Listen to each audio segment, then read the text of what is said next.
اوکی، با سلام زیاد خدمت همتون پنل بعدی رو شروع میکنیم. این پنل مربوط میشه به ادبیات معاصر ایران و نقش زنان در تولید این ادبیات و در شرکتش در این ادبیات. در حال دوستان عزیزی که اینجا هستن من معرفی میکنم خدمتتون. اول از همه صحبت خانم پروفسور نسرین رحمیه رو میشنویم که از UC ایروان اینجا هستن و تخصصشون در کار comparative literature هست و women's studies, Iranian cinema, Iranian literature after the revolution. She is the author of a number of many articles, reviews, books, and I think you can get more information if you just take a look at the pamphlet that was given out. Each speaker will be introduced at relative length there, so we won't take the time here to introduce our speakers. Dr. Rahimieh will be the first to start our panel. Next we have Dr. Ava Omar, who cannot be with us. چطور بخش آوا اوما رو فارسی بگم چون ایشون نوشتهشون به فارسیه ولی تونستن که برای ما یه ریکوردینگی از مقاله‌ای که می‌خواستن به ما ارائه بدن برای ما میفرستن و به موقع وقتی که پخش میشه شاید دوباره این خانم رو معرفی کنم خدمتتون. نوشته ایشون به فارسیه. Next we come to Dr. Jasmine Dashnik, who is here with us. She's an author, she's a journalist, and her recent book is out. And I'm sure it's available out there, right? You can sign up for it. Yeah, she has recently written this book called The Song of Captive Bird, which has a strong reference to Farrokhzad, her life, and kind of fictionalized her life in this authentic piece of work. So I recommend we all take a look at this recently published book. And she, in her book, is focusing on the life of Farrokhzad, who was in her own time an avant-garde woman who defied many of the social norms and the expectations of that society at the time, and her influence can still be seen both on literature and also on women's lives. So let's begin. We'll each have 20 minutes to present our cases here, and then we'll open up for questions and answers. Okay?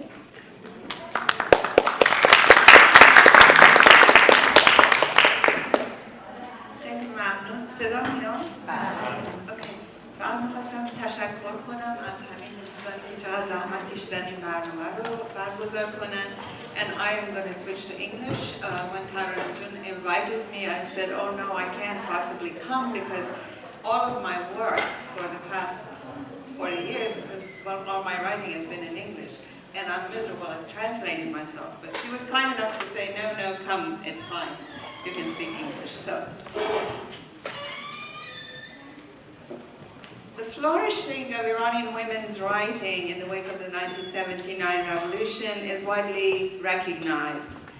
Iranian women have by and large established themselves as integral to the Iranian literary scene. What's less discussed is whether this phenomenon is itself a reflection or a byproduct of the revolution and what it might reveal about women's perception of their place in the national imaginary.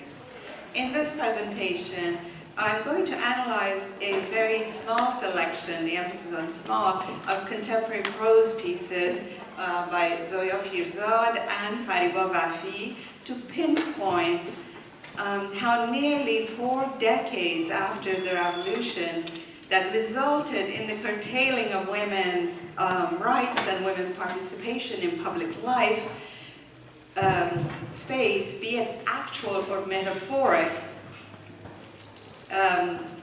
I'm sorry, I lost my place. Women's literary representations, how after this time that women's literary representations engage with their place in the national public space. Of course, there are a great varieties of works written. I'm only focusing on 2 writers and 2 pieces by them. So keep that in mind, that my comments are not meant to be necessarily comprehensive and about every writer imaginable. It goes without saying that long before women wrote about their position in the space of home and the nation, they were written about and placed primarily in domestic spaces. Not surprisingly, women's foray in modern Persian literature grappled with representation of domesticity and how they occupy and are or socially and culturally conditioned to configure themselves in the space of home. What's different in the new writing by women is the way the domestic space itself is represented, or I would say problematized.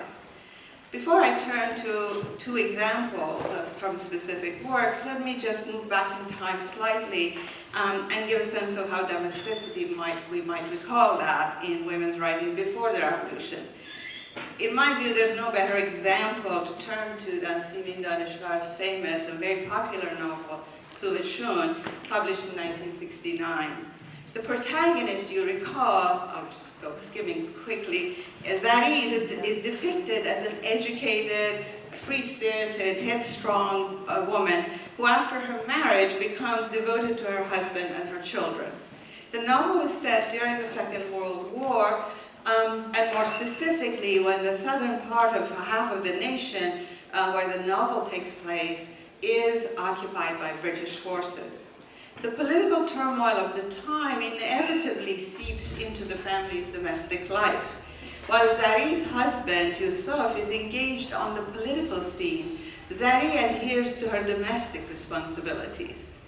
I'd like to quote a passage from the novel in which Zarih enters a room where her husband and his friends and political allies are meeting secretly to organize armed resistance against the British occupying forces and their Iranian collaborators. I quote, and this is a translation by our dear colleague, Moghanu Parva. She entered the room and put the hookah in front of her husband.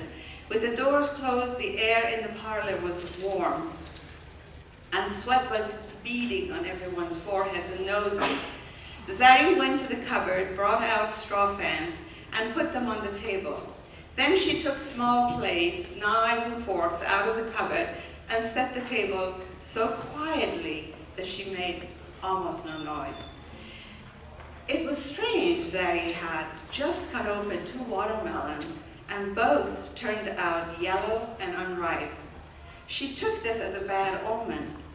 The 3rd watermelon was not bad. She was about to cut the edges in zigzags, but she thought, who's going to look at the zigzag shape of the watermelon now? She put the larger plate of watermelon next to the map of Iran that they had spread on the table, where they were all bending over and looking at. End of quote.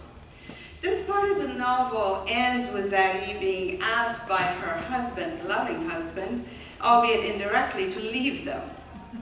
Even when outside forces intrude into her sphere, Zarih's sphere, and she is called upon to extend hospitality to the guests, she remains a hostess and a caretaker, hovering at the edges of the discussion about the nation's future. As the men pore over the map of Iran, Zarih considers cutting the watermelon into decorative pieces. Just this juxtaposition of the metaphoric carving out of the nation by foreign and native forces, and Zarih's limited reach to carving up of food and nourishment for the men defending the nation, delineates women's role in the project of the formation of a modern nation.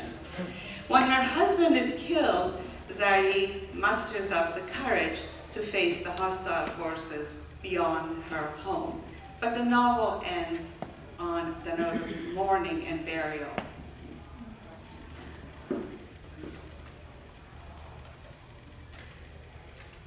Now, turning now to contemporary short stories and novels, we also find women in the domestic sphere and caught up in the demands of home and family. One of the better known contemporary writers, and I'm sure all you know of her, is Zoya Pirzad, an Armenian-Iranian writer, some of whose works have been translated into English. I'm going to go directly to one particular collection of interconnected stories entitled The Acrid Taste of Persimmons. And this is not translated into English. The title in Persian is Tam Yas Khormalu. I turn to one story to further illustrate the point about the fate of women. In one of the stories, the central character is a woman named Mahnaz, who is about to leave her husband, Faramaz. As Mahnaz sits at the kitchen table reminiscing about their life together, she recalls one particular dinner party she and Faramaz gave. The guest list was made up of Faramaz's superiors at work, and the dinner party was intended to represent him at his best. Having taken into account his various injunctions about what to serve, Mahnaz slaves for a week to prepare for an evening she remembers this way. And I quote from the story. When the guests arrived and were seated, Faramaz motioned toward the kitchen with his head, and Mahnaz served tea. Then Faramaz glanced in the direction of the nut dish, and Mahnaz served the guests the nuts. Then she brought out the appetizers. For a second time, she served tea to everyone, with the exception of the managing director's wife, who only wanted hot water. Faramaz glanced at the dining table, and Mahnaz cleared away the appetizers. In her trips back and forth between the kitchen and the parlor, she heard the men talking about their company. The women listened in silence. Mahnaz was just wondering why the women weren't talking when Faramaz said, "Mahnaz June, why are you going back and forth so much? The ladies are bored. Come sit down with them, and come sit down and chat with them." End of quote. The pace of the evening and the execution of Faramaz's orders encapsulate Mahnaz's married life. The event goes almost completely according to plan, until Mahnaz ventures an opinion about what the men are discussing among themselves. It's hard to hold on to this, but she intervenes to offer them a business solution. She tells them that their company could rent air-conditioned containers for transportation of fruit that typically goes rotting before it makes it to the stores. After the guests have left, Faramaz tells Mahnaz, "My dear, you were a great hostess this evening, except the beans. Your beans were a little undercooked, and I think you added too much garlic to the chicken. I'm just saying this for the sake of next time. And by the way, speaking of the next time, please don't ever speak of the company's business to my boss. He doesn't like women interfering in work." End of quote. With this assertion, Faramaz introduces a clear demarcation between men and women's work. This division of labor, masterfully performed and celebrated in Sabashun, rings hollow in this story.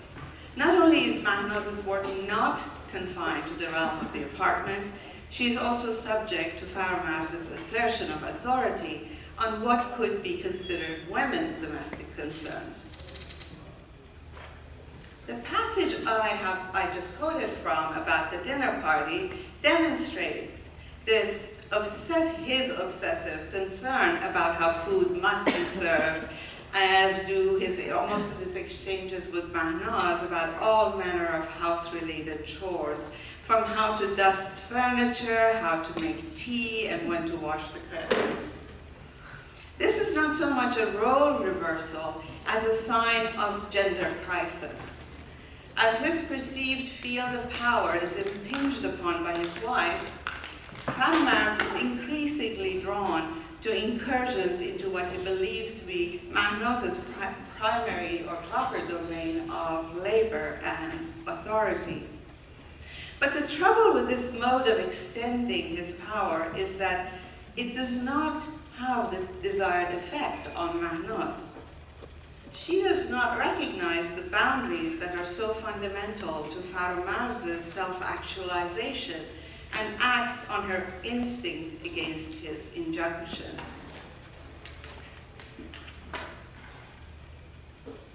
She holds on to her job, opts against having children, and uses her inheritance to buy an apartment for herself, and then promptly divorce him. Mahnaz has the economic means and the possibility of having a room of her own to exit this troubled marriage.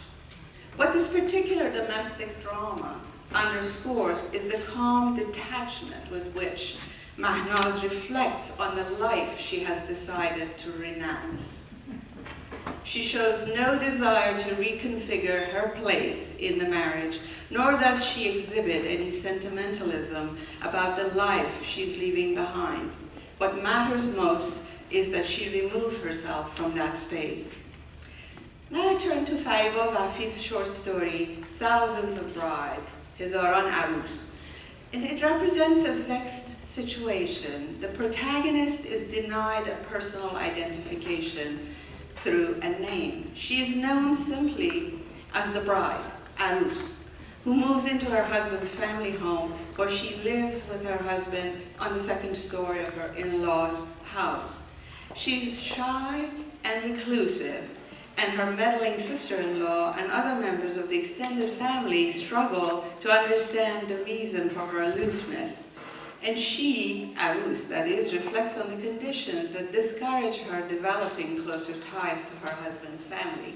I quote, "In the very first months of moving into this house, she understood that she would never become friends with her sister-in-law, Gohar.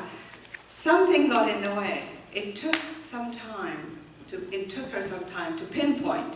Her mother-in-law, who fired the first salvo when she forgot her first name, called out, 'Oh, bride, come downstairs.' In subsequent days, she became accustomed to being called the bride. No matter what, she was the bride. And one day she understood that the bride is not one person. There are hundreds, perhaps thousands of other brides. Gradually, she learned that the bride has a world of connotations, most of which did not apply to her, but rather hundreds of brides before her. And she understood that whatever she does is accompanied by the shadow of memories and actions and manners of earlier brides. It took her time to realize that escaping this ready-made mold would be difficult, and equally difficult to demonstrate and prove that she is different and not like all other brides, that she's a person who has to be described anew, not dragging along prior definitions. Her every act would be ascribed to her being a bride. She would be judged in terms of being a bride, not being her own self." End of quote. It's interesting to note that even within the interior monologues in this woman is deprived of a name. So that is, Fariba Wafi doesn't give her a name either. Her entire existence becomes set against the tribe, Qabile, bent on banding together to make fun of her and make her feel isolated. Their favorite subject is the bride's propensity for constipation, which leads her to spending long stretches of time in the bathroom, and the house has only one bathroom. Her bathroom habits become the subject of jokes, further alienating her from the family. To avoid drawing attention to herself before going to the bathroom, the bride would first always survey the parlor and calculate how likely it would be that somebody would be in the bathroom, or she would have enough time to make it back. Sooner or later, someone would notice her absence, and thus would begin the loud laughter and exchange of pleasantries that would mortify her. On other occasions, the members of the family offer suggested remedies. As the years pass by, the gulf separating the bride from her in-laws widens. Her only reprieve comes in the form of being forgotten, and on occasions she's slips away and goes upstairs to be alone. Even when she becomes a mother and thinks she might be given a little bit more room, or a room of her own, to focus on her child, she finds herself surrounded by her husband's tribe. She longs to leave the house, and when she shares her dream of living in their own house, her husband is surprised at her ungratefulness. Her identity as the bride is sealed in the space that is overdetermined by the husband's tribe. The more she retreats from the collectivity, the more they intrude on her space. One fall day, after she sweeps the leaves off the courtyard, she quietly enters the bathroom, content that no one is in sight. Overcome with cramps she hopes to find relief from, but before long, her sister-in-law appears in the courtyard, and after making inquiries says, "Have you rented the bathroom again? Do something about that rear end." Before long, she finds herself barricaded against the tribe and their admonishment that she has not tried the many remedies that they had suggested for curing her constipation. When they hear the bride crying inside the bathroom, her sister-in-law, who has been so meddlesome, insists on going in to try to help her. I'll spare you the gory parts of the story. It consists of the sister-in-law rushing to the pharmacy and getting an enema pump and so on. The others heard their voices from outside. One frail voice overcome with shame, and the other commanding a manly voice. This marks the penultimate sentence of the story, which ends with, I quote, "A year later, they move out of the house. The bride stayed the bride, but the relationship with the sister-in-law changed." This final sentence hints at the formation of a new relationship. One could say a sort of intimacy is formed between them. Bafi's story makes a bold move by situating the problems of women's subjectivity in the unlikely space of a bathroom. Compared to the public space in which the protagonist of Donna Schwartz's 1969 novel is propelled, this could be seen as banal. At the end of Suashun, Zari finds herself continuing her husband's battle against the forces of imperialism, while at the end of Bafi's story, we see an indistinct bride move from the interior of one house to another, her identity apparently not changed. Neither of Zoya and Pirzad's protagonists ever rises above their daily routines, or Bafi's I should say, although Mahnaz quietly leaves her marriage. In fact, the subdued and far from heroic fictional figures, the two figures I have introduced today, seem to be far removed from the lofty ideas of the protagonists of the novels and short stories from before the revolution. I would suggest that this turn to representing the ordinary, banal, and routine ways rather in which women's subjectivity is circumscribed is itself revolutionary, at least in the context of the history of Iranian women's writing. Is it because the project of the revolution failed women so badly? Or can we decipher and move away from assuming that women's liberation and national revelation are synonymous? Thank you.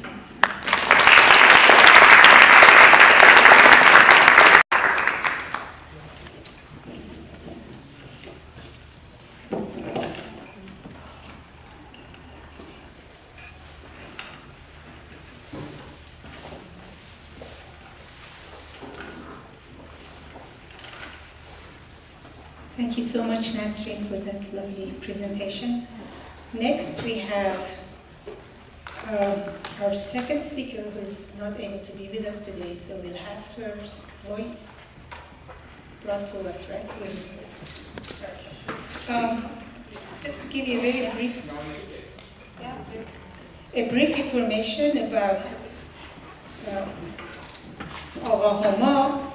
آقا هما از کردهای ایرانی خیلی خوب کردی حرف میزنه و مشکل کردهای ایران رو، مسئله حقوق بشر رو در مورد این جامعه به نحو احسن تو این مقاله ها و نوشته ها و گفته های خودش بیان میکنه. مضافنی خانمی است که در مورد فعالیت های زنان و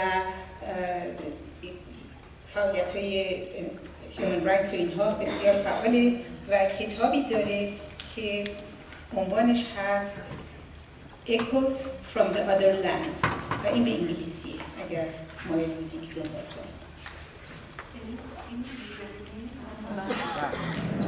تعارف نکنید.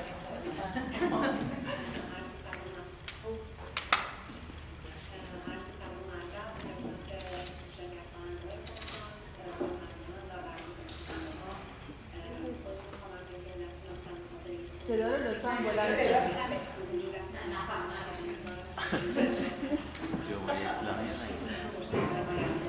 بحث امروز من در مورد ادبیات و مقاومت هست. عرض سلام و ادب خدمت شرکت کننده های کنفرانس، سخنرانان و برگزار کننده ها. عذر میخوام از اینکه نتونستم به خاطر یه سری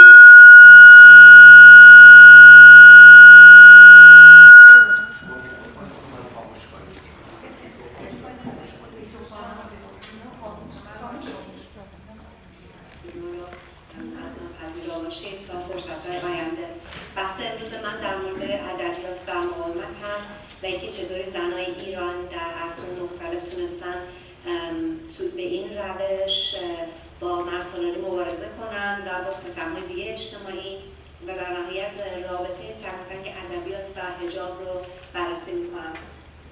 قبل از اینکه به بحث ایران بپردازیم می‌خوام یه نگاهی داشته باشید به وضعیت ادبیات تو سطح جهان و اینکه آیا رابطه‌ای هست اصلا بین ادبیات و زن به طور کلی.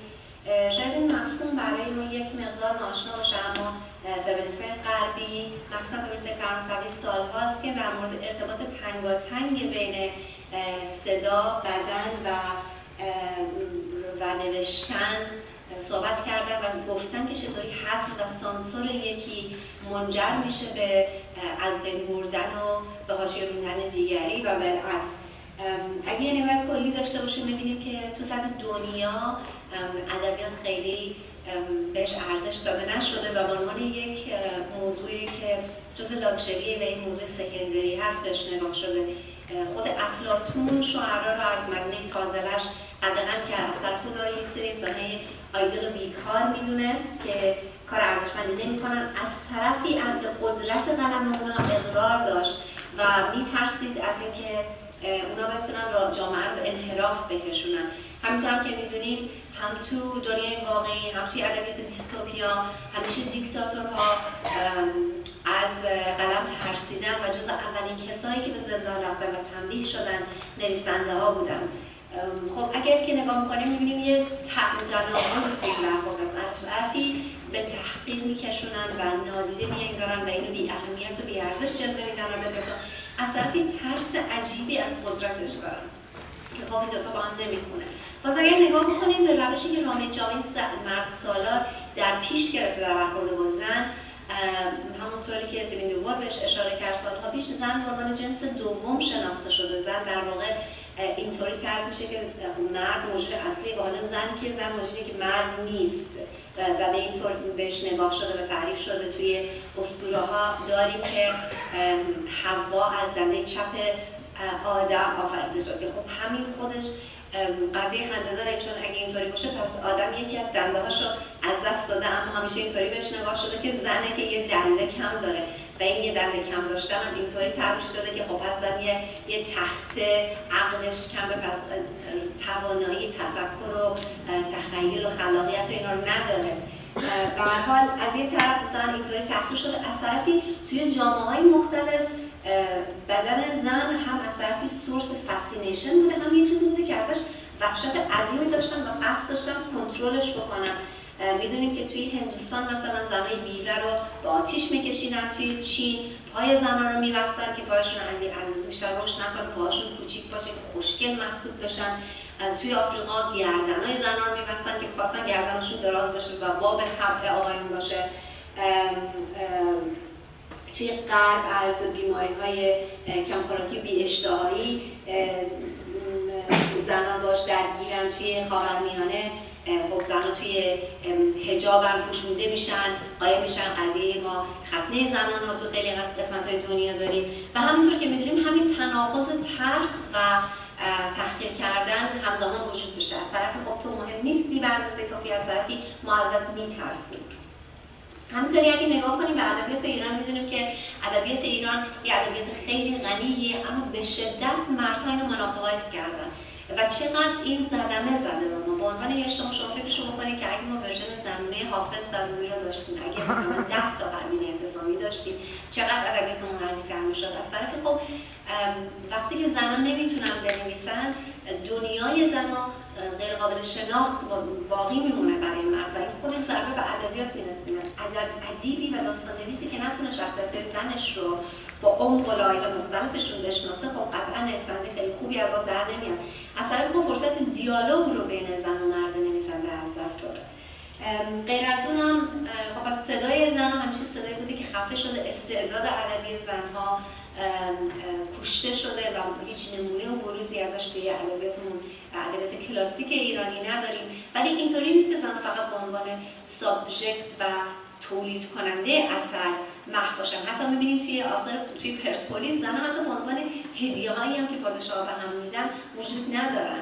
یعنی کلاً فیمیل غایبه از کل آثار پرسپولیس با همه اصالتش. حالا میخوام یه نگاه ریزتری داشته باشیم به رابطه بین حجاب و ادبیات. اینجا وقتی من در مورد حجاب صحبت می‌کنم، منظورم حجاب به عنوان یک انتخاب شخصی نیست. به عنوان انتخاب شخصی حجاب میتونه خیلی معانی داشته باشه. میتونه یه سمبل معنوی باشه، میتونه یه اصلا یه طغیان باشه در برابر سیاست‌های امروز دنیا و طرز نگاهی که به خاورمیانه داره و دیونایز کردنش. اینجا پس من توی این سخنرانی هم از حجاب صحبت می‌کنم، منظورم از اون فلسفه هست که زن باید پوشونده بشه که مرد رو از دست خودش نجات بده. پس چون مرد نمیتونه روی خودش کنترل داشته باشه، پس حتما زنها که دلیل انحرافش هستن باید پوشونده بشن. حجاب رو به اون فلسفه دارم بهش نگاه میکنم.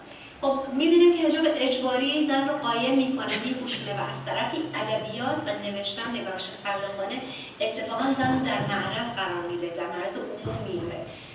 این طرز نگاه کردن به بدن زن به عنوان منبع شرم و منبع وسوسه دو تا نتیجه حداقل به دنبال داره. یکی اینکه زن رو با بدن خودش غریبه میکنه، چون چیزیه که در موردش حرف زده نمیشه، در موردش اطلاعات وجود نداره، آموزش وجود نداره، نه برای زن نه برای مرد.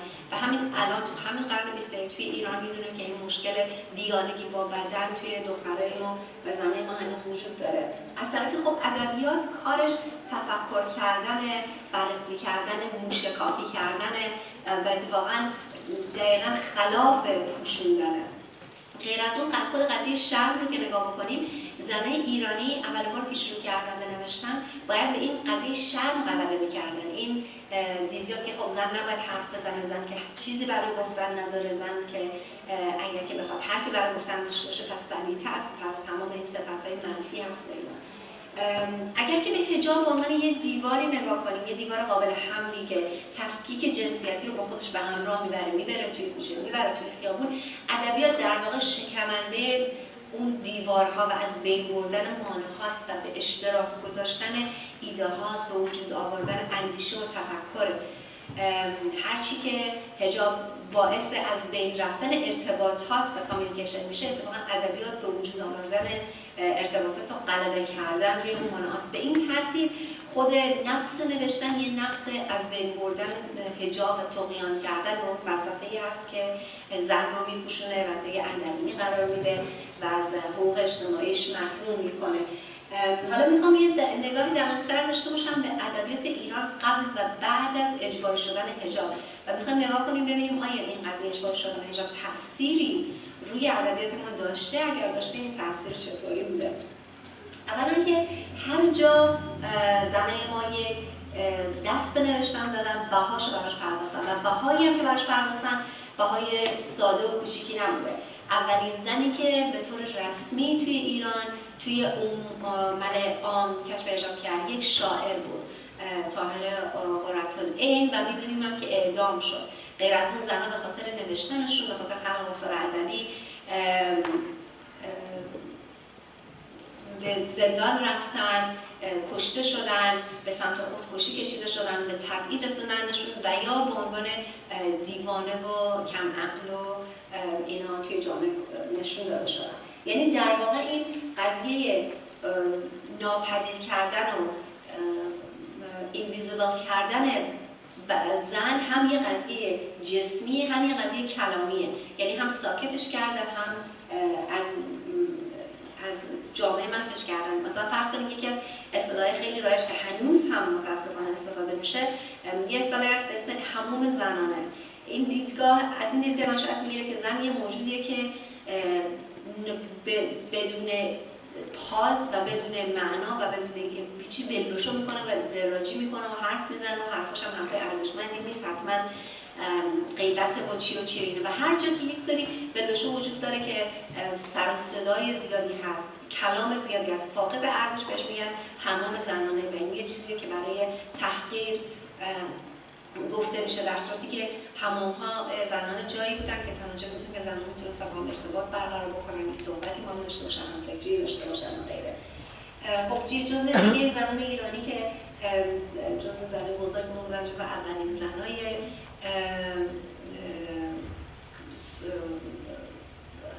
پارلمان بودن، خانم فرخون پارسا بودن که در راه حقوق زنان خیلی تلاش کردن و در سال 1979 بعد از انقلاب به جرم فساد فی الارض و اینجور اکاذیب کشته شدن، اعدام شدن.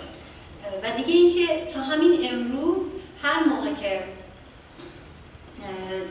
زنها از برداشتن موانع که اینا رو میخواد ناپدید بکنه حرف زدن، بهشون گفتن که این تمایل شما برای از بین بردن و از برداشتن این پوشش اجباری و طلبتون برای برابری و استقلال دو تهمت همیشه بهش زدن. یعنی گفتن این آرزوی مرداست که میخوان چشترونه بکنن شما رو ببینن، و دیگه اینکه اینا پس یه دیدگاه غربیه. یعنی هیچ موقع دادخواست زنان برای استقلال و برای برابری به جدی انگاشته نشده و همیشه بهش تهمت زده شده.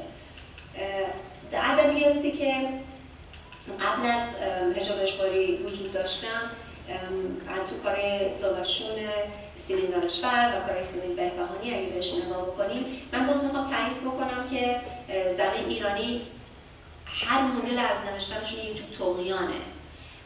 خود نفس نوشتن نفس چیزی بوده که یک حرکت شجاعانه بوده و حتما براش بها پرداختن. شما نگاه میکنید که هنر و ادبیات چیزی نیست که شما بتونید به عنوان لاکچری تو زندگی داشته باشید. در واقع برای داشتن ادبیات قوی و هنر خوب وقف کردن میخوان، زندگی رو وقف کردن میخوان. این تو جامعه‌ای که توش زن باید همسر فداکار باشه و مادر فداکار باشه، دائم از خود گذشته باشه، خب این دوتا با هم خیلی راحت جور در نمیان و بهای اجتماعی که زن براش پرداختن خیلی زیاده. و اون شرایطی که ویرجینیا وولف میگه که زن بهش احتیاج دارن برای خلق ادبی که داشتن روم و فانس و امن و پرایوسی و اینا، برای زن ایران وجود نداشته. با این حال ما زنای بزرگی داشتیم مثل سیمین دانشور، سیمین بهبهانی که ادبیات خوبی خلق کردن، اما چیزی که توش وجود داره اینه که ادبیات به عنوان یه آگاهی فمینیستی توی کارهای این نویسنده‌ها وجود نداره. در واقع ادبیاتشون بیشتر میشه گفت ادبیات متعهده، اون چیزی که توی اندیشه چپ و مارکسیستی بهش یاد میشه که ادبیات با قلم میتونه استفاده بشه برای مبارزه با ستم و برابری اجتماعی و حرف از انقلاب و غیره و غیره. پس این مدت قبل از انقلاب اسلامی می‌بینیم که ادبیات زنان هم تا حد زیادی در خدمت اینه و مثلا زیبایی شناسی براش مهم نیست، بیشتر فرم براش مهم نیست، بیشتر همون نوشتن در خدمت جامعه است. اما اتفاقی که افتاد این بود که بعد از انقلاب حجاب اومد و اجباری شد. یهویی نصف جامعه بهشون دستور داده شد که حالا شما باید از این به بعد اگر که اینطوری هم شروع کردید کارمند هستین باید روسری سرتون بکنید. خب اینا زن ایرانی ساکت ننشستن، اعتراضای بزرگی داشتن توی 8 مارس، اما یه اتفاق خیلی بزرگ افتاد اینجا. اتفاقی که افتاد این بود که زن ایرانی متوجه شدن چقدر تنها متوجه شدم روزی که اومدن به اعتراض کردن به حجاب اجباری، هم چپ ها، هم راست ها، هم کمونیست ها، هم اسلامیست ها و هم مرد ها همه ساکت موندن. یعنی هیچ کدوم اعتراض اینا را جدی نگرفتن، کمکشون نکردن و در نهایت این چماقداران ها اومدن و سرکوبشون کردن و الان چیزی بوده 40 ساله که حجاب داره اجباری میشه که از رو سرش رو شد بعد به حجاب برتر و اینا کشیده شد.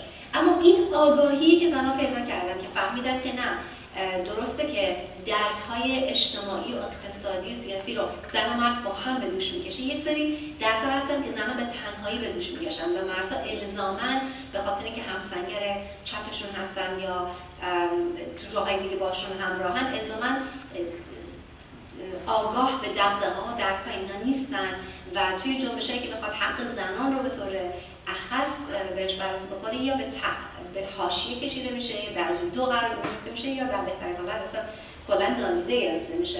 و جالبه که پارادوکسیکلی بعد از اینکه حجاب اجباری شد اتفاقا یه طغیانی توی این کشف حجاب ادبی شد، به این معنی که به طرز عجیبی یه تعداد نویسنده زن نوشتن درباره زن و اینا خیلی زیاد شد. بین سال 1983 و 85 126 تا کتاب توسط زنان درباره زنان چاپ شد و این در حال اتفاق میفته که اون هم اولا کبوت کاغذ است و اون سانسورهای عجیب و غریبی روی مطالب نوشته شده است که دولت روی هر چیزی هست که چاپ میشه نظارت داره. و غیر از این میزان انتشار در مورد زن و توسط زن، چیزی که عوض شد آگاهی فمینیستی بود که به آثار زن ایرانی اومد. که همونطور که می‌دونیم مثلا کار زنان بدون مردان شرمش پارسی پور یا تو با معنی شبش که با ساختار بازی میکنه و با به ستم جنسی و ستم جنسیتی اعتراض میکنه به نفس خیلی فرق داره با نوع ادبیاتی که توی زمان قبل از انقلاب عرضه میشه.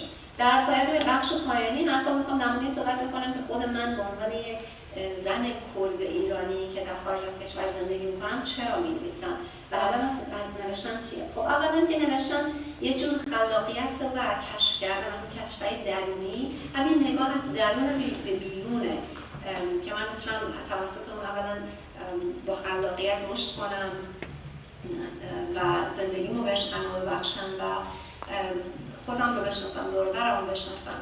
غیر از اون خب من به عنوان یه زن، مثلا یه زن خاورمیانه‌ای، یه زن ایرانی، نوشتم برای اینکه اعتراضی از اون خفقان چند صده‌ای که زنان و مادران و مادربزرگان ما روش کشیدن. به عنوان یک زن اقلیت خب من فقط برای دنیای بیرون شناخته شده نیستم. در واقع همونطور که می‌دونید مثلا زن بلوچ، زن عرب، زن ترک، ترکمن، اینا دنیاشون و دغدغه‌هاشون اونقدر شناخته شده نیست توی ادبیات ما که مثلا دغدغه زن مرکز نشینه. به همین ترتیب ادبیات برای من در واقع گفتن داستانایی که گفته نشده و آگاهی بخشیدن و صدایی بودن برای زن اقلیت ایرانی. خب غیر از اون چون تو جامعه غربی هم زندگی میکنم، باز به عنوان یک زنی که جهان سومی هست، نوشتن برای من اعتراض به دو چیزه. یکی اعتراض به این که همیشه در مورد ما نوشته شده، خیلی کم شده که ما بتونیم در مورد خودمون بنویسیم و نوشتن من و نوشتن بقیه زنای ایرانی و بقیه زنای کرد، بقیه زنای اقلیت و کلا بقیه زنای توی کشورهای در حال توسعه، همین گفتنه که ما میتونیم در مورد خودمون صحبت بکنیم و نظر شما در موردمون صحبت بکنیم. و خب غیر از اون هم میدونیم که مثلا توی آمریکا چیزی حدود 1% ادبیاتی که رمان‌هایی که چاپ میشه نویسنده‌هاش هیسپانیکن، حتی یعنی نویسنده خاورمیانه حتی به 1% هم نمیرسن. خب پس در واقع غنا بخشیدن به ادبیات کشوری هم هست که توش ساکنن و تقویت کردن دایورسیتیه و خیلی دلایل دیگه که من اینجا چند تاشو نقل کردم. اینا منابع من هستن، از آثار ادبی و نقطه ادبی استفاده کردم و این وبسایت منه. بازم باز میخوام از اینکه نتونستم حضوری در خدمتتون باشم خواهش میکنم هر سوالی دارید به من ایمیل بکنید، من با کمال میل به سوالاتون جواب میدم. خیلی ممنون، روز ساعت خوبی داشته باشید.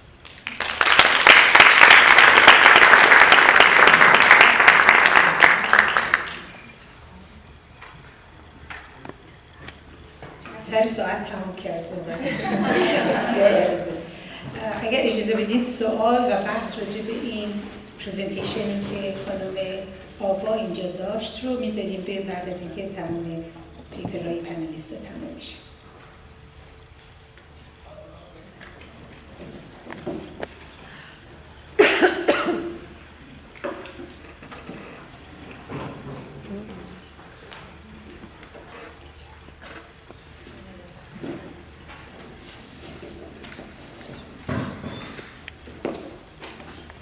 Hello, salam دوستان عزیز. With your permission, I'm going to speak in English as well and apologize. My mom's not here; she'd be mortified that I'm speaking in English. But it's been such a wonderful day, and I want to say there's nothing that lifts my heart like seeing Iranian women succeeding and telling their stories. So it's been a really special day, and I'm really honored and touched to be here. You weren't kidding; it's hard. Does it work? Actually, you don't have to press it down. No? So I'm going to talk to you a bit about my writing. I'm a novelist and a memoirist and an essayist. I'm going to talk to you also about one of my great heroes, and that's Furul Farrokhzad. Many of you know about her, and I'm going to talk a little bit about the visual artist Shireen Nishat, who you probably also know pretty well too. So let me start out with a little bit of a confession, which is that every time I started to think about what I wanted to tell you all today, I would start to put down some thoughts, and then I would stop, and then I would start to put down some thoughts, and I would stop. And as all of you know, if you've ever tried to write, it's sort of par for the course. Writing is hard, but I'd say nowadays it's especially hard. I think the question that comes to mind as I'm writing, and the reason it's so difficult, is I keep thinking, who cares? How can what I do, telling stories, writing, possibly help in this world that's in such a state of profound chaos? Shouldn't I be out there, that's out there, making some kind of real difference instead of just writing down words on a page or even speaking them to other people?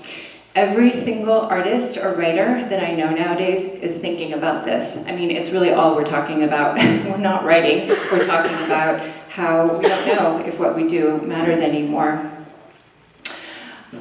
How can we create from inside of this madness, from inside of this devastation? How can we make meaning when things feel so meaningless? We walk around, we're often quiet, we're often checking Facebook or Instagram, pick your poison, Twitter. Instead of writing, these are the things that we're doing. I think what we're trying to do is metabolize a level of collective trauma and rage and confusion that just is impossible to absorb. What do? Well, at the end of the day, there's only one thing to do, and there's only one thing the voice inside me says, which is get back to work. This is what you do, so do it. I actually grew up in a house with very few books, but there was one that fascinated me in particular. It was a slender, battered paperback that my mother displayed on the mantle of our house next to old family photographs from Iran. The cover showed a woman with coal-lined eyes and bobbed hair, and the Persian script slanted upwards as if the words were flying off the page. That book wasn't just an object, it was an atmosphere. Parting the pages released a sharp, acrid scent that was the very scent of Iran, which was also the scent of time and memory and of loss. I wouldn't know it for a long time, but the woman on that cover of that book, Furul Farrokhzad, died in a car crash 11 years before my family fled Iran.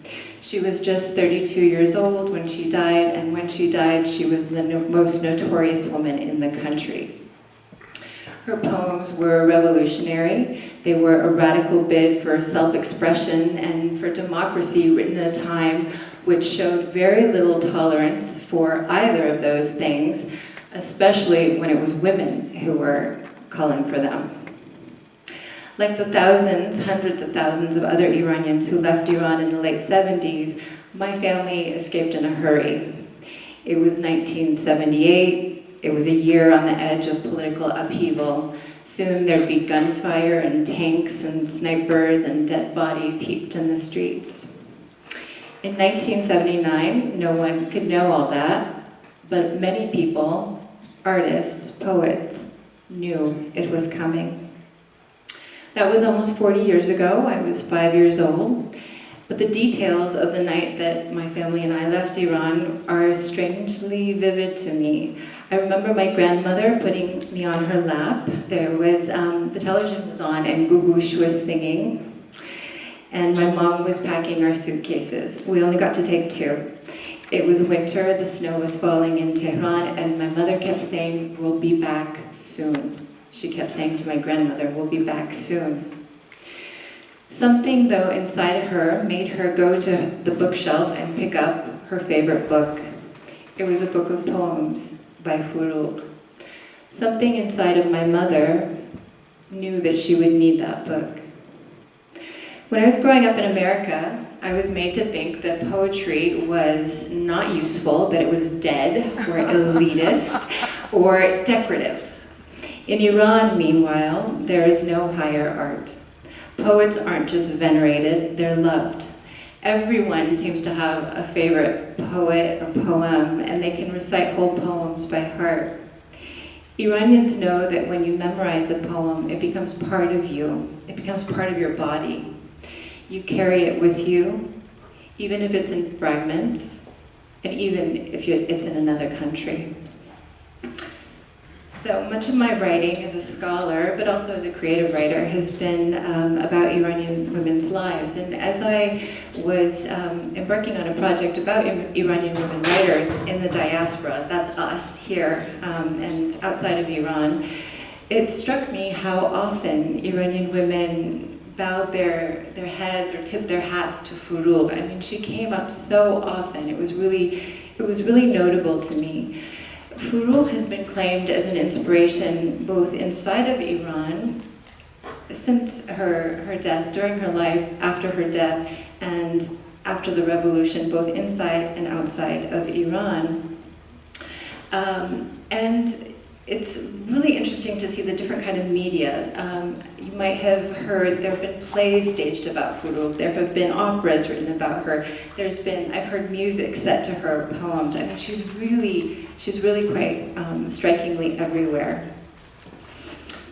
Let's get the next one. Let's get Furugh in here. There she is. Furugh, as many of you know, gave Iranian women permission to be bold, to be angry, to be rapturous, to be sinful. She ripped off the silences off of women's writing. She held a mirror up to what Iranian women wanted, what they hoped for, what hurt them. Her work was political and it was also poetic. It was particular and it was universal. It was Iranian, but it was also of the world. So it's not surprising to me that Furugh's poems and her films have become like an axis, a coordinate for Iranian women in Iran and also Iranian women in the diaspora, exploring issues of gender and faith and sexuality and social justice and human rights. It's like we're all gathering at her skirts to tell our stories. This is an image from Furugh's wonderful film. It went underground for, I think, 30 or 40 years. The House is Black, and now you can find it on YouTube, and I highly recommend it. I'll show you a few still shots from that particular film. Let's go maybe to the next one. Next shot as well. This is also from The House is Black. And one more image from The House is Black. There you go. That's the very famous last shot of the film where the lepers, the documentary is about a leper colony, which is really an emblem, a symbol of the Iranian nation, the whole Iranian nation. And at the end of the film, you have this vast number of bodies moving at you and to you, and you learn that the house is black. The country is black. It's fallen into darkness. Next one. So there's Shireen Nishat, and you probably know her. She's hugely successful. She's one of those women who makes my heart fly because I love to see her success so much. Since I know a lot of you know about it, I'll just be very brief. But Shireen Nishat is a filmmaker and an artist. It's very difficult to establish influence on an artist, but in Shireen's case, it's not hard at all to establish Furul's influence on her because she's very explicitly said that Furul is, for her, one of the most important artists to her own work. Nishat has claimed Furul as an inspiration, and she's also adapted Furul's poetry into the body of her own work. Let's go to the next shot, please. Okay, this is an image from a series called Women of Allah that came out in the early 2000s, I think, yeah. And I think it's a really, it's a very, obviously it's a shocking image. In some ways it is representative of Nishat's work because her images are so often black and white. They're playing with themes of violence and silence, of concealment and exposure, of repression and liberation. Nishat herself says, "I see everything in terms of duality. One side never exists without its opposites." Though her films and photographs are thoroughly inhabited by the chador, by the headscarf, her trademark is in ambiguity. She's always playing with you, just a little bit. It's a way of seeing the world that Nishat herself says comes from being an exile, from having come out of the experience of immigration. And it's also an indictment of the very reductive ways that Iranian women are represented in the American media. She wants to complicate what you see. She wants to play with your sense of what you think you know. Nishat said in an interview a few years back, "I've always resisted the Western cliched image of Muslim women depicting them as nothing more than silent victims. My art, without denying repression, is a testimony to unspoken female power and the continuing protest by women in Islamic culture." Let's go to Untitled, the next image. Oh, actually, no, this is not Untitled. That one, there you go. This is also from the Women of Allah series. Perhaps you've seen this image. It's a little bit different from the other pieces in that particular collection because there's no face. You only get part of a face, and the figure that really dominates it is this hand. In the context of the whole work, you might think, because Nishat does often use Quranic excerpts or religious utterances, you might think that what's written on the hand is somehow religious in nature. It's not. Can you read it?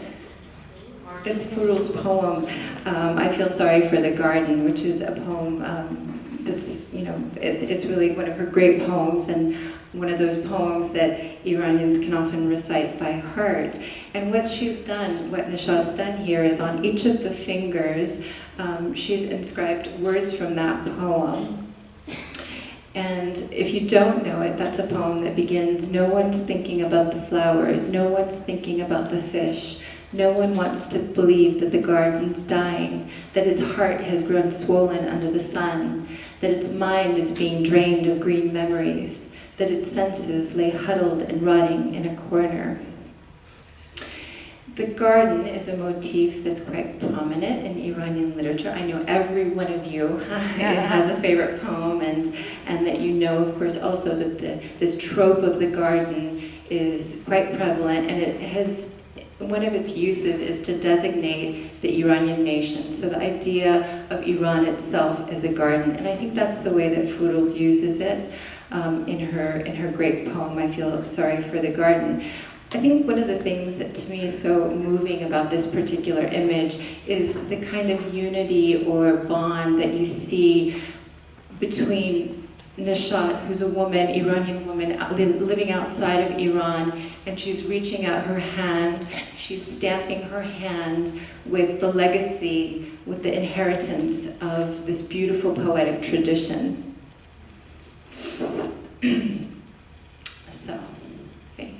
I don't actually remember my mom reading Furul's book when I was growing up. My mom didn't read much when I was growing up. She loved poetry, but she was too busy. My parents ran a motel, and my mom spent her days as a manager in that motel, and she also cleaned the rooms of that motel. She worked really long hours, and when she came home, she'd just lie down on the couch, and maybe she'd put the TV on.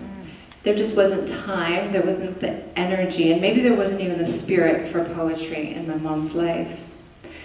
Poetry was also connected to a self that she had cast off, and I think somehow it was also painful for her to pick up those books and encounter that self. Still, my mom never gave those books away.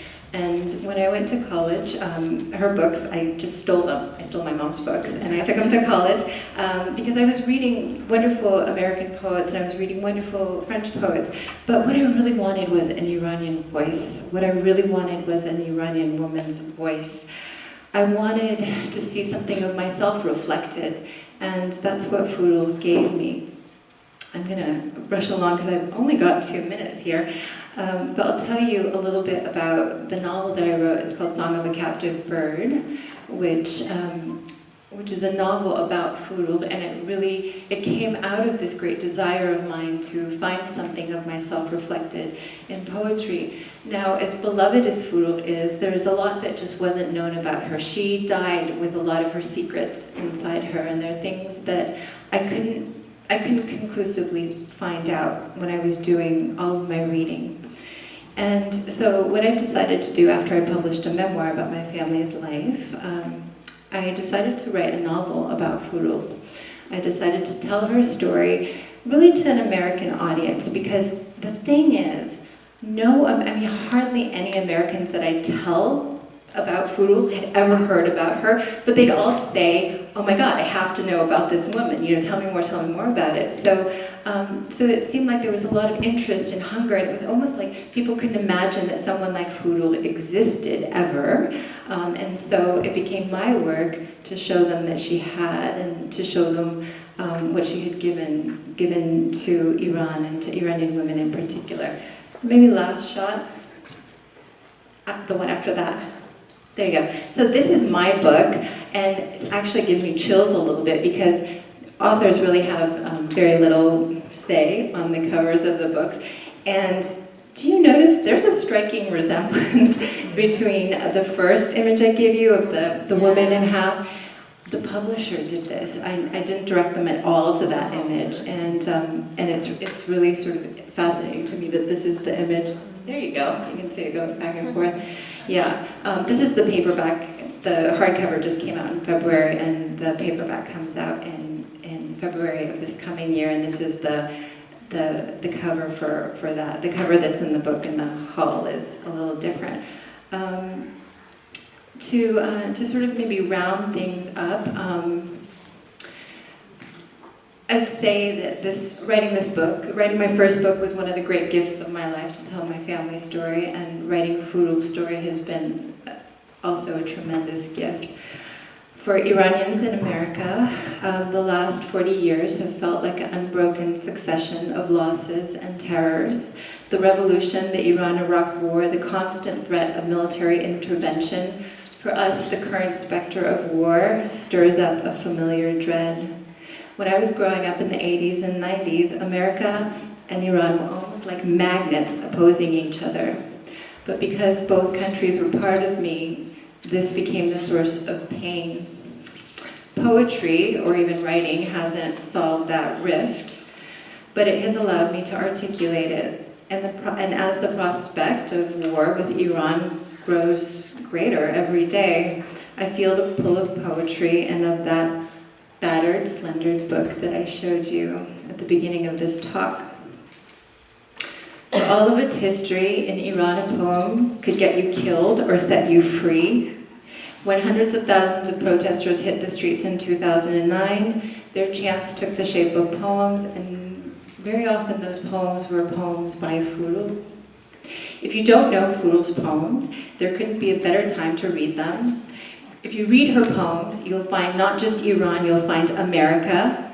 If you read her poems, you'll find the very forces that shape this moment here now. Misogyny, censorship, nativism, consumerism, the annihilating violence of war.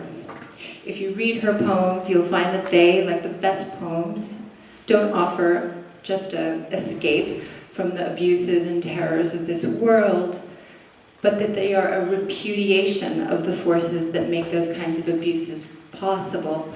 Ignorance and the political regimes for which ignorance has been and will always be their life's blood. Thank you for listening to me. I love the question.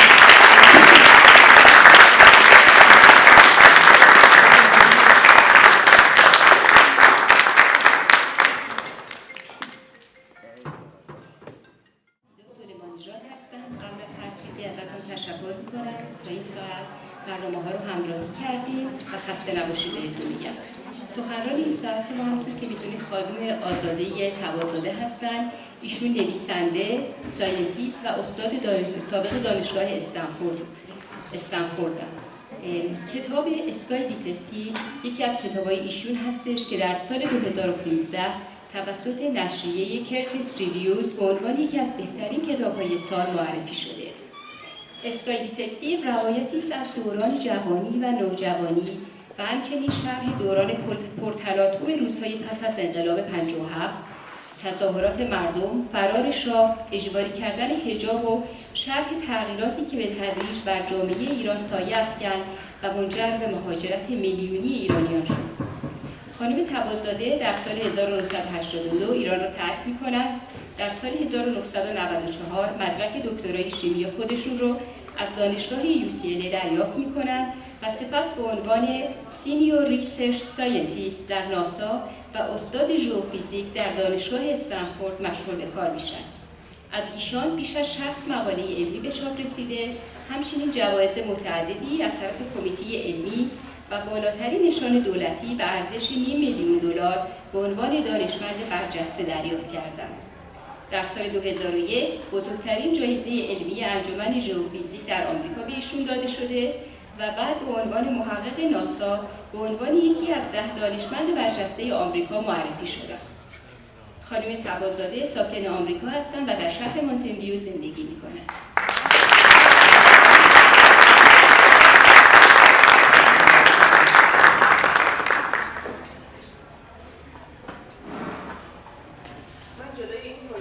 نگرفتم. ظهر شما بخیر. میخواستم از ترانه جان تشکر کنم که منو دعوت کرد امروز اینجا با شما باشم و وایدا برای این اینتروداکشن خیلی که تمام چیزا رو براتون توضیح داد و اینطور برای راحت نشان بودم.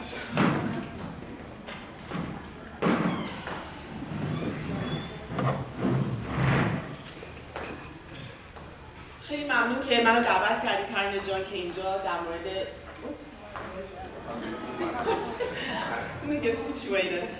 در مورد داستان زندگی با شما صحبت کنم. من در سال 2015 یک کتاب پابلیش کردم It's called The Sky Detective and بیشتر در مورد خاطراتم توی ایران هست و چطور شد که من وقتی که خیلی بچه کوچیکی بودم 8 سالم بود به دانش خیلی علاقه‌مند شدم و دلیل اون رو براتون بعداً توضیح میدم میشه. و دلیلی که اسم این کتاب هست The Sky Detective در سال 2004 تایم مگزین با من تماس گرفت. ریپورتر ساینس ریپورتر اسمش هست مدلین نش و با من تماس گرفت و از من خواست که این یعنی مقاله تایم مگزین می‌خواست در مورد من بنویسه و در مورد تحقیقاتی که انجام داده بودم و اون موقع من پروفسور ژئوفیزیک بودم توی استنفورد. مدلین فلوین کرد من تو آفیسم و با من صحبت کرد در مورد تحقیقاتم و وقتی داشتم باهاش صحبت می‌کردم فهمید که من از ایران اومدم و خیلی interested بود که بدونه what's the back story, how did I get to this point to be a professor at Stanford.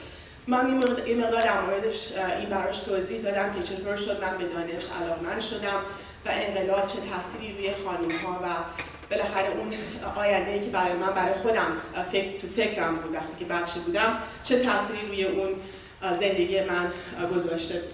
و وقتی مدلاین این آرتیکل اومد توی تایم مگزین توی 2004 پابلیش شد، من خیلی فن میل و ایمیل گرفتم و مردم خیلی در مورد این داستان من براشون خیلی جالب بود و من پالیتیشن هم خیلی بر من لتر و نامه و این چیزا نوشتن و یک کسی که بر من یه نامه خیلی قشنگ نوشت، اون ریچارد دیلی میر شیکاگو بود توی 2004 و این نامه خیلی قشنگ بر من نوشته بود روی استیشنری شیکاگو، میر آف شیکاگو و خیلی از من تعریف کرد و خیلی از ایرانیا راضی بود و خیلی گفتش که he's very proud of Iranian immigrants and the refugees, Iranian refugees in the United States و خیلی چیزای قشنگی بر من نوشت و به من منو encourage کرد که I have a very good story and I should write my story to humanize people from Iran to Americans and to the Western culture. و این روی من خیلی تاثیر گذاشت. سال 2004 من پروفسور استنفورد بودم و 2 تا بچه کوچیک داشتم. خیلی سرم شلوغ بود ولی شروع کردم کلاسای لیتریچر برداشتم که نوشتنم و کریتیو رایتینگم رو ایمپروو بکنم و شروع کردم شورت استوری نوشتم در مورد زندگی. میشه اسلاید بعد. یه روز فقط خیلی بریفلی در مورد ریسرچ هم بهتون میگم. من سال 1990 شروع کردم، گریجویت استودنت بودم توی UCLA Joint Appointment Between Chemistry and Atmospheric Science و در اون زمان دانشمندا پیدا کرده بودن که یک کمیکالایی که مردم درست کرده بودن، کمیکالایی که مصنوعی هستن، they're synthetic chemicals. they're called chlorofluorocarbons. در حدود 30 سال ما داشتیم اینا رو استفاده می‌کردیم و خیلی کمیکالای خوبی هستن، مثلا توی ریفریجریشن، foam blowing agent, spray, hair sprays, coolant fluids and whatnot. قبل از اینکه این کمیکالا اینونت بشه، به کولنت فلوید مثلا آمونیا استفاده می‌شد یا هیدروژن سالفاید که خیلی بو میدن و خیلی هم اگه اینهیلشون کنین it's not good for your health. ولی این کلوروفلوروکاربن‌ها کامپاندایی هستن که اینرت هستن، اصلا با بدنتون ترکیب نمیشن. مثلا اگه یه ریفریجریتور خونتون داشته باشین که لیک بکنه، این مواد که میاد فقط you breathe it in and breathe it out. There's no impact on your body. خب اینا خیلی تمام دنیا داشت این مواد رو استفاده میکرد و وقتی من شروع کردم graduate research تحقیقاتمو شروع کردم، ما تازه فهمیده بودیم، دانشمندان تازه فهمیده بودن که این مواد خیلی برای محیط زیست دنیا خیلی بده، برای اینکه این کمیکالا خیلی استیبل هستن، هیچی نمیتونه از بینشون ببره. ایونچولی اینا میرن توی اتمسفر زمین و پخش میشن تمام دنیا. و وقتی که پخش میشن کم کم میرن و بالا و میرسن به بالای اتمسفر. مثلا 30 مایل from the surface of the earth یه لایه هست که بهش میگن اوزون لیر. در این لایه اوزون لیر خیلی مولکولای اوزون هست و وقتی که نور خورشید داره به سطح زمین میاد، اون قسمت نور خورشید که بهش میگن ultraviolet C که خیلی harmful هست، تمامش جذب میشه توی اوزون لیر and none of it gets to the surface. و این لایه خیلی مهمه برای بشر و برای محیط زیست. و ما پیدا کرده بودیم، تحقیقاتی که کرده بودیم نشون داده بودیم اینکه این کمیکالا وقتی که به اون لیر میرسن ultraviolet light break downشون میکنه، کانورت میشه به رادیکال و این رادیکالا داشتن اوزون مولکولا رو چو میکردن، این لایه زمین رو داشتن از بین میبردن. و من یکی از اون دانشمندایی بودم که خیلی پیپرهای مهم در مورد این the first global environmental problem before global warming was the depletion of stratospheric ozone or the ozone hole. و من خیلی روی این مسئله تحقیقات کردم و 3 تا سینیر ساینتیست که روی این مسئله خیلی تحقیقات کردن نوبل پرایز کمیستری رو در سال 1994 بردن. اگه میشه بعد من وقتی که این تحقیقات کردم 4 تا پیپر خیلی مهم نوشتم وقتی که گریجویت استودنت بودم. بعد ناسا فوری من هایر کرد وقتی که من از UCLA گریجویت شدم و وقتی که من ناسا بودم سال 1999 دعوت شدم که برم به وایت هاوس که برای این تحقیقاتم یه جایزه از پرزیدنت کلینتون بگیرم. و این The White House هر سال وایت هاوس 30 تا ساینتیست جوان رو انتخاب میکنه که برن اونجا و از پرزیدنت یه اوارد بگیرن برای تحقیقاتی که دارن میکنن که این همونجا میرید، هم توی وایت هاوس میرید اونجا شام میخوری و یه گرانتی مثلا $500,000 به پرزیدنت میده که این تحقیقاتتو ادامه بدی. و من وقتی که رفتم پدرم رو با خودم بردم. این پیکچری که شما و خیلی براش he's very proud of that moment in his life. وقتی که رفتیم این پیکچر پرزیدنت اوباما سال 2015 اون 30 تا دانشجویی که رفته بودن توی وایت هاوس. اگه میشه اسلاید بعد. ولی این شانس من بود که سال 1999 که اون سالی بود که من رفتم وایت هاوس این جایزه رو بگیرم، فبروری 1999 بود و پرزیدنت کلینتون unfortunately was testifying for the Monica Lewinsky scandal. خب که it was a missed opportunity. I was very upset که I didn't get a chance to meet the president. ولی گرانتی که به من داد $500,000 خیلی به من کمک کرد. اینکه من اون موقع 1999 2 تا بچه خیلی کوچیک داشتم و دیگه لازم نبود ویکندام بشینم گرانت بنویسم که ریسرچم رو انجام بدم. و به خاطر این جنراسیتی من در از 5 سال 35 تا پیپر پابلیش کردم و تحقیقاتم رو بردم جلو و جلوتر. اگه میشه اسلاید بعد از 5 سال میذاریم تو 2004 که من این آرتیکل تایم رو در مورد تحقیقات من نوشتم و این خیلی هم روزنامه‌های ایرانی هم international outlets. I did a lot of interviews talking about my research, and that's when I started in 2004 to write my memoir. Copies are over here. این کتاب این کتاب من که این کتاب نوشتم یعنی از پرسپکتیو یه بچه یه دختر کوچیک داره بزرگ میشه تو ایران و این توی با خانواده یعنی interactions between my life and my family و اگه میشه و این من که شروع کردم این کتاب رو نوشتم دیدم که هر وقت که میخواستم یه داستانی بنویسم همیشه نجمه میومد توی این داستانه ما وقتی که پدر من تو ایران خیلی مهندس ساکسسفولی بود، ما یه خونه بزرگ تو ایران داشتیم، توی شمال هم ویلا داشتیم و اونجا همیشه میرفتیم برای وکیشن و این دفعه که رفته بودیم شمال یک کسی به مادر من گفت که یه دختر روستایی هست که پدرش میخواد اینو بفرسته ایران که کار بکنه و ما رفتیم تو روستا نزدیک رشت بود و نجمه اون موقع 11 سالش بود، من 9 سالم بود و نجمه رو آوردیم که دیگه تو خونه ما زندگی میکرد و با من بزرگ شد. ولی پدر خیلی خوبی نداشت، یعنی هر سال پدر موقعی نوروز میمد پولاشو میگرفت میبرد و اجازه نمیداد که ما نجمه رو بذاریم بره مدرسه. ولی من خیلی ریلیشنشیپ خوبی باهاش داشتم و خیلی از نجمه من چیز یاد گرفتم. واسه همین این کتاب که میخواست در مورد تحقیقات من باشه وقتی که به آخرش رسید بیشترش در مورد اون missed opportunity to get to know نجمی better در مورد ریلیشنشیپ من شد با نجمه. اگه میشه اسلاید بعد نشون بدین. و این کتاب وقتی شروع میشه که من 8 سالمه، وقتی 8 سالم بود داییم جیولوژیست بود توی آلمان، برای من یه دونه کمیستری کت آورد که خیلی شکل این بود ولی it was a German model و من دیگه از اون موقع یعنی وقتی که داییم اومده بود برای نوروز و مجبورش کردم تمام این مانیول رو از جرمن برای من ترنسلیت کنه به فارسی و من تمام این اکسپریمنت ها رو انجام دادم و واقعا اون موقع بود که من عاشق دانش و عاشق کمیستری شدم و این اگه ببینین این کمیستری ست یه بچه است، اصلا این چیزا رو شما دیگه نمیتونین پیدا کنین. اگه نگاه کنین اونجا یه بانسن برنر هست که بعد مثلا این کمیکالا رو که میکس میکنین میذارین رو آتیش که مثلا بعضیشون توی آب معمولی حل نمیشه، باید آب و مقدارش زیاد. اصلا این چیزا دیگه وجود نداره. اگه برین تویز آر اس همه چی everything looks cartoonish and boring. ولی این کمیستری ست برای یه دختر 8 ساله خیلی چیز جالب بود و it got me hooked basically on science very early on. این میشه اسلاید بعد. و اون موقعی که من کمیستری کتو گرفتم سال 1973 بود که پرزیدنت نیکسون پرزیدنت آمریکا بود و ما خیلی ریلیشنشیپ خوبی داشتیم با یونایتد استیتس.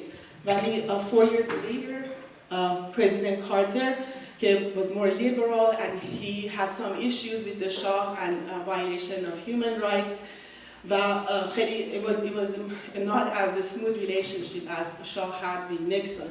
And the last visit that President Carter came to Iran, they had a good meeting and he declared Iran to be a land of absolute peace and stability in the Middle East. 4 months later, as you know,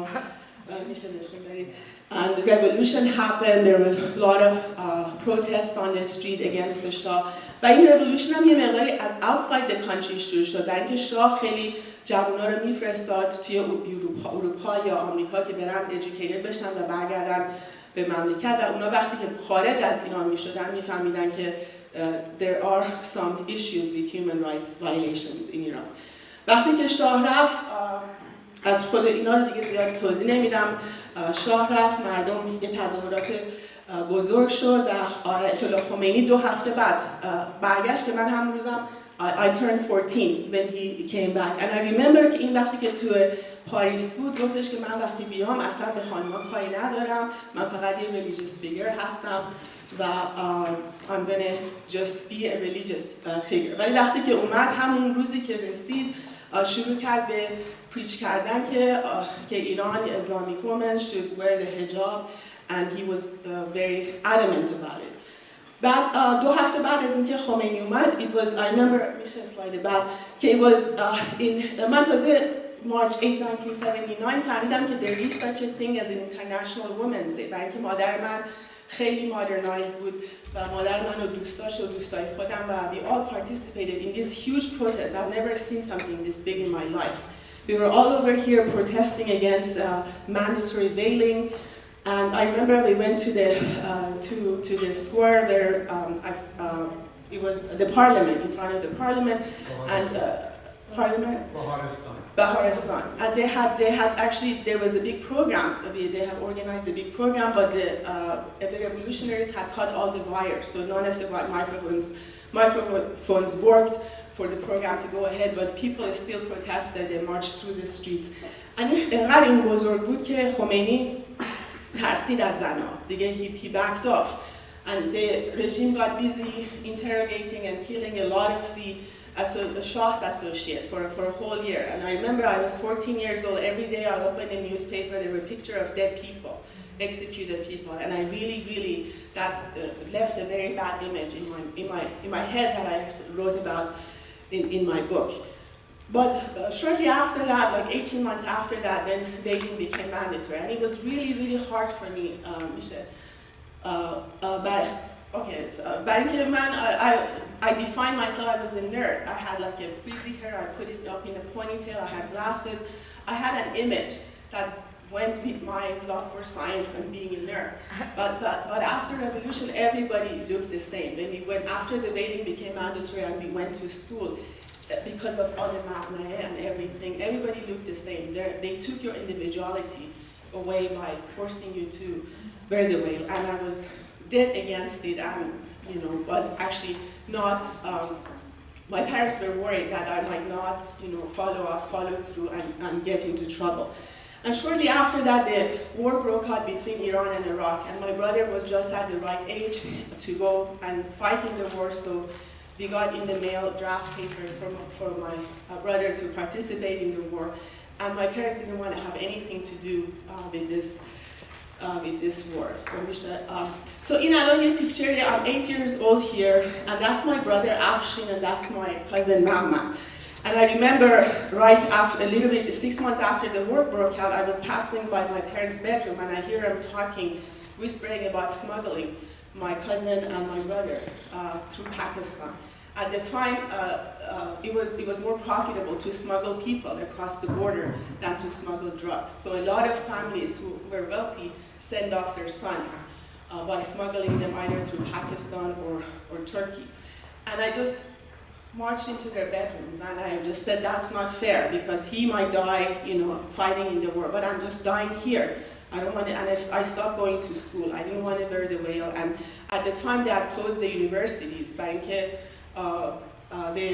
because of the war that's going on, there was no future for me. So I made a lot of threats. I said I'm going to run away, and then they decided to put me to make arrangements for me to escape, to cross the border to Pakistan with my cousin and with my brother. This is the last day we were in Iran. I was 17 and the boys were 18 years old. And now that I'm a mother, I think it's very difficult for my mother to let her kids go, because she didn't know what was going to happen to us. So at the smuggling at that time, it was $22,000 per head to smuggle people across the border to Pakistan. So that's next one. And then escape route, at the time, a lot of affluent families send their sons across the border either through Pakistan or Turkey. We went through Pakistan, and it's a very rough train. It was a hard escape, and I talk about that in my book. Can you take to the next step? It was the desert land. We stayed in halfway houses. Go ahead. Halfway houses. We slept in the desert, under the stars.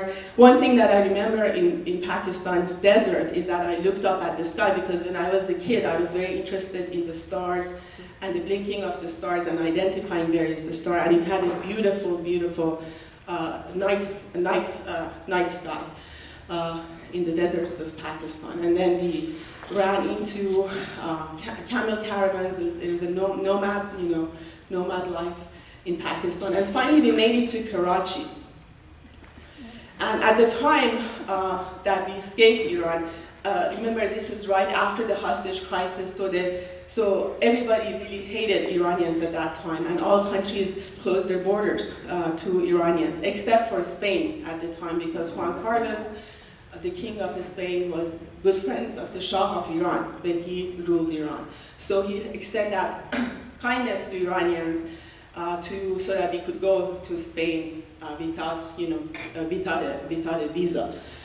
So Karachi was a corrupt, but by the time we got tired, we were exhausted, we made it to Karachi, and we had a flight to fly to Madrid, and they wouldn't let us get on the plane. We had to pay the smugglers additional money, no, not the smugglers, but the people at the airport, to let us board the plane to go to Spain. And then we went to Spain. My father had a friend in the United States. He got us an attorney, and it was by a miracle. We went to the embassy 4 months after we were in Spain, when my father's friend came to visit us.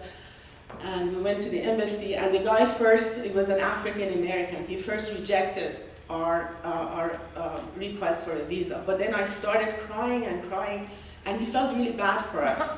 And then he said, "A young lady, you can go to United," because he gave us a 6-month student visa, and I promised him that if I don't get a renewal of my visa, that I will come back. But I never remember that kind man who gave us the opportunity to come here. And we got our tickets, and when we were flying down, we flew to Los Angeles, and I remember seeing this Hollywood sign that you see in the movies. And from then, I made a promise to myself that I'm going to, do what I want to do and become a chemist. And the rest is what we talk about. And I wanted to write this book. First, I wanted to write, as I mentioned, about my stories, but then I got really hooked in looking at my past. So most of the book is about the life that I lived with Najmi, and how that relationship never ended meaningfully. I never knew what happened to her. She just went missing during the revolution. So this is a tribute to her memory, that there are many girls like Najmi, and she was extremely smart. So I hope that she has a good life now, and I hope we can help to eradicate this type of living all over the world. So because I didn't get a chance to write about my success in the United States, you can't read what I have written over there. But for my next book, I like to talk about and write about succeeding in a male-dominated field in the United States, because that is another struggle for women. It's not easy, but it's doable. I did it. So I often give talks at colleges, talking to young women in the science and engineering fields, and tell them what works and what doesn't. So just a brief, can you show the next slide?